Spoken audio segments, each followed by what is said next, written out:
2 of the fantasy baseball season, and he has a few hitters I would look to add on the waiver wire this week. The first guy is Tyler Naquin of the Cincinnati Reds. And Naquin, this offseason, he left the Indians and went to the Reds, and I thought nothing of it. But so far, Naquin, he's one of the best players in fantasy baseball in the season. He's 9 for 31 from the plate, 7 runs scored, 5 home runs, 14 RBIs, a stolen base, and that's good for a .290 batting average and a .389 on-base percentage. So Naquin, he's a big part of this Cincinnati Red team.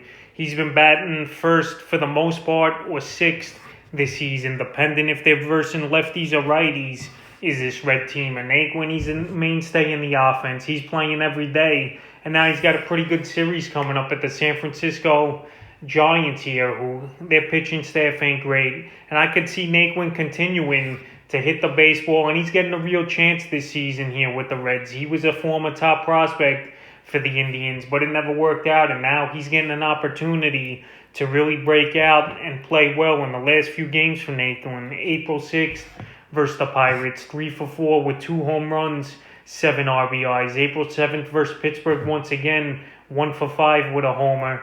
April 9th at Arizona, 1 for 3, 2 runs, and a homer in that ball game and a stolen base. And the last 2 nights he hasn't done much. April 10th versus Arizona, 2 for 5, and then yesterday 0 for 4. But anyway, Naquin, he's available in 42% of fantasy leagues. Yes, it could be definitely a fluke here early in the season, but like I said, he's getting an opportunity every day. And right now, he's a player that should be owned in more than 58% of fantasy leagues. The next hitter is Luis Arres of the Minnesota Twins. So Arres, he was on the list last week as a waiver wire addition, and once again, he's on it this week. And the good thing about him, he qualifies at second, third, and outfield in fantasy leagues. So that's good versatility here for Arres. And on the season so far, he's 10 of 28.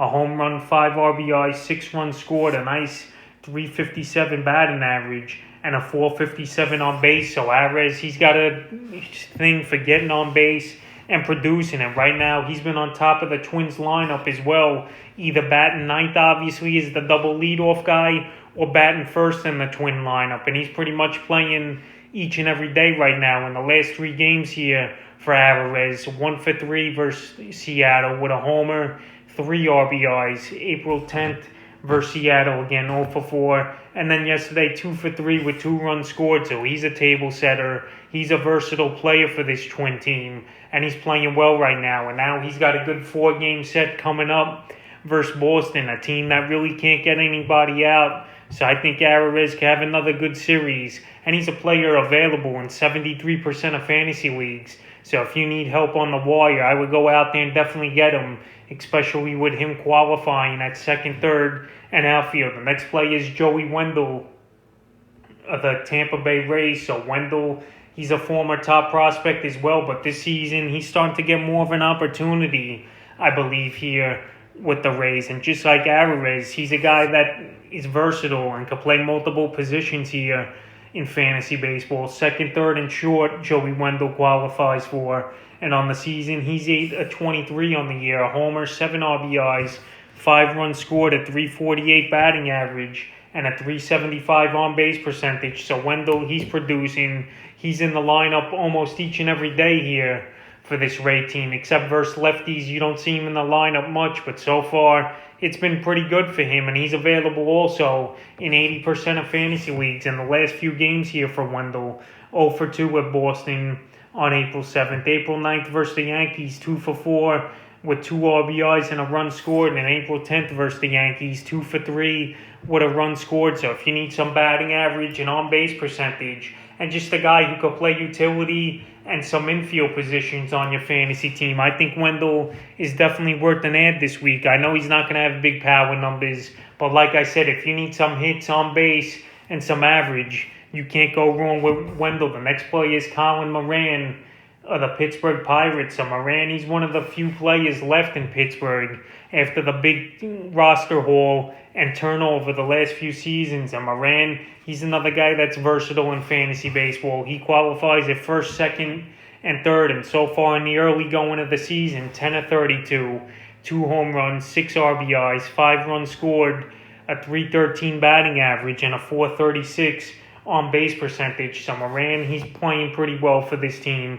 and he's their cleanup hitter usually for the Pirates. So he's the big man in the middle of the order, and he's swinging the bat hard each and every at bat. He already has 15 strikeouts in 32 at bats, but this guy, he's trying to be a big power hitter and get a big contract down the line in the last few games here for Moran. April 8th versus Chicago, 1 for 4. April 10th versus Chicago, 2 for 3 with 2 RBIs and a run scored. And then yesterday versus the Cubs, 1 for 4 with an RBI. But obviously he's the big power hitter on this Pirate team. He's a mainstay, and he should be owned in more fantasy leagues. He's available in 77% of fantasy leagues. So if you need some cheap power and a guy who's just going to be consistent and in your lineup every day, Moran's definitely worth an ad. The next play is Michael Taylor of the Kansas City Royals. So Taylor, he was on the list last week, and he's made it once again here this week, is Michael Taylor, the former top prospect of the Washington Nationals. And he's getting a real opportunity so far this season with the Royals, and in the early going for Michael Taylor. 10 of 27 from the plate, 2 home runs, 6 RBIs, 5 runs scored, a .370 batting average, and a .393 on base percentage. So Taylor, he's batting down in the lineup here for the Royals, but it don't matter where he bats as long as he's producing and putting up numbers, which he has so far in the early going. He's definitely worth an ad. He's available in 61% of fantasy leagues. The last few games for Taylor haven't been great, but he's still getting a hit a game. April 7th at the Indians, 1 for 4. April 8th at the White Sox, 1 for 3. April 10th, the ball game was rained out. And then April 11th, last night, 1 for 4 with a run scored. So Taylor, it seems like he's getting a hit each and every game. And so far this season, he has a hit or 2 in each and every game. So another guy, if you need batting average and on-base percentage, it's not a bad ad to go out there and get Michael Taylor. He's getting his opportunity with Kansas City. And he's still a pretty young guy, so he's trying to produce and be a mainstay for this Royal offense. The next play is Ty France of the Seattle Mariners. So France, the former San Diego Padre, now with the Mariners here after a trade middle of the season last year. So France, he's a guy that qualifies at second and third base this season in fantasy baseball. And there's a lot of guys now that could play multiple positions, and I think that's a big thing here in fantasy baseball. Some people might think it's overrated, but I think it's underrated. If you could have a player that plays 2 or 3 positions in fantasy. France on the season, 11 of 34 from the plate, 1 home run, 4 RBIs, a .324 batting average, a .439 on base, and 7 runs scored. So he's a mainstay in the Seattle Mariners team, and a team obviously rebuilding. And he's batting second for this team, so he's obviously a mainstay. He's a guy playing every day, and so far he's producing with a good batting average. Is France in the last few games for him. April 7th versus the White Sox, 1 for 4 with 2 runs scored. April 8th in Minnesota, 2 for 4 with an RBI. April 10th, 0 for 5 in that ball game. And then yesterday at Minnesota, 2 for 3 with 2 runs scored. So he's finding his way on base. And like I said, if you need some batting average and good hitting, right now he's getting the job done. Maybe in a couple weeks he'll wear off, but he's available in 52% of fantasy leagues, and he's definitely an ad in 12-team leagues or deeper. Is Ty France. The next hit is Randall Bridgick of the Toronto Blue Jays. So Randall Bridgick, he's been pretty solid the last couple seasons, and he was even good in his days with the St. Louis Cardinals, is Bridgick. And right now he's part of a pretty good offense over there in Toronto, and so far in the season, he's 11 of 32 on the year, 1 home run, 8 RBIs, 4 runs scored, a .344 batting average, and a .417 on base percentage. So Bridgick, I feel like he's been an underrated player for seasons now. And the Toronto Blue Jays, they didn't give up much to get him when they traded for him a few seasons ago. And this guy, he plays a good center field, he produces, and he can hit the baseball at a good rate. And last season we saw it. The season before that we saw it. And so far this season we're seeing it again. And the last few games for Bridgick haven't been all that great though. April 8th versus the Angels, 0 for 4. April 9th versus the Angels, 1 for 4. And then yesterday he bounced back with a big game, 2 for 4, a run and 3 RBIs in that one. So he's a guy that's going to be a force in the lineup here for Toronto is Randall Bridgick. And now he versus a team coming up in a 3-game set in the New York Yankees where he's owned them over the last few seasons, especially with the power numbers and hitting the ball over the fence. So Randall Bridgick, it could be another big week for him this week versus the Yankees. And he's available in 54% of fantasy leagues. The next play is Nick Senzel of the Cincinnati Reds. So Senzel, another former top prospect for the Reds here. And he just hasn't gotten it going over the first few seasons of his major league career. But so far this season, Senzel, he's playing pretty good baseball. 8 of 23 from the plate, 2 RBIs, a stolen base, a 348 batting average, and a 464 on base. And he's already scored 9 runs. So he's up there in the top of the major leagues in runs scored is Nick Suenzo. And he was a former top prospect. I know they moved him around on the diamond. I believe he was a third baseman coming up, but now obviously he's a center fielder and an outfielder here for this Cincinnati Red team. April 6th versus the Pirates, 3 for 4 with 4 runs. April 7th versus Pittsburgh, 2 for 3 with 2 runs, 2 RBIs.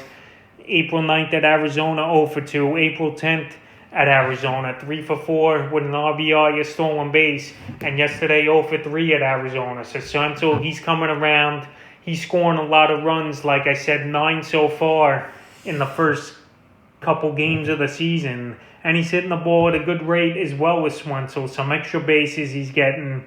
And he doubled and tripled in a ball game as well last week. And now he's got a pretty good matchup coming up the next few games versus a weak San Francisco Giant pitching rotation. And then he's got the Indians. So Suenzo, he's got a favorable matchup this week. And he should be owned in more fantasy leagues, especially a guy hitting with a good batting average and scoring tons of runs early in the year. And he's available in 58% of fantasy leagues. The next hitter is Eduardo Escobar of the Arizona Diamondback. So Escobar, he's been a hot hitter so far this season. And on the season, he's 8 of 37, 4 home runs, 8 RBIs, a 216 batting average, which is horrible, and a 256 on base. But he's already matched the amount of homers he had last season, this season, in almost 150 less at-bats here for Escobar. So Escobar, we saw a few seasons ago, he hit over 30 home runs, and he qualifies as well as second and third base in fantasy.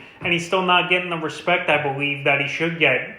A guy up there in the leaderboard already in home runs should be a player owned in most rosters, even if the batting average is down in the dumps. If you need some powers and RBIs, Escobar is a decent pickup in my opinion. And we've seen him bat better throughout his career. So I think it's an early season slump with hitting the baseball, but the power is definitely legit. After a few seasons ago, like I mentioned, him hit 30 home runs, and he's available in 59% of fantasy leagues. And he's on a home run tear right now with Escobar. The last 4 games, April 8th at Colorado, 1 for 2 with a homer, 2 RBIs and a stolen base. April 9th versus Cincinnati, 2 for 5 with a homer, 2 RBIs, and 2 runs scored. April 10th versus Cincy, 2 for 4, a homer, 2 RBIs, and 2 runs.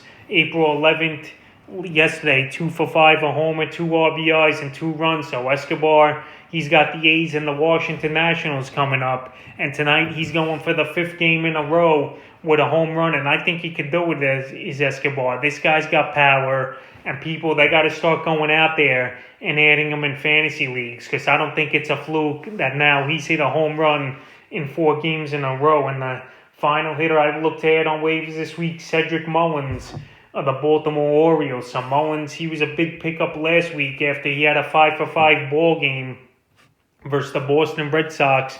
And this week he's on the list again because he's still available in 65% of fantasy leagues as Mullins. And on the seasons, he's off to a hit and tear. 17 for 37, 1 home run, 1 RBI, 2 stolen bases, 7 runs scored, an amazing 459 batting average, and a 512 on base. Obviously, he's not going to bat over 400 this season, but he's another guy. You can't turn the blind eye. And if you need some hitting and a quality player that's going to get on base and score some runs as well, you got to go out there and get Mullins. And to me, it's very surprising. A guy hitting 460 is available still in over 65% of fantasy leagues. And the last few games for Mullins, April 7th at the Yankees, 1 for 4 with a homer. April 8th versus Boston, 1 for 4. April 10th versus Boston, 2 for 4. And then yesterday versus Boston, 2 for 4 with 2 runs scored. So this guy's not a fluke. He's got a hit in every game this season. And right now, if you're listening to this, you should go out there and get Mullins. Even if you think you're hitting stacked, you'd rather have him on your roster than another owner and him and come back and bite you. So that's a few hitters I would look to add on the waiver wire here in week 2 of the fantasy baseball season.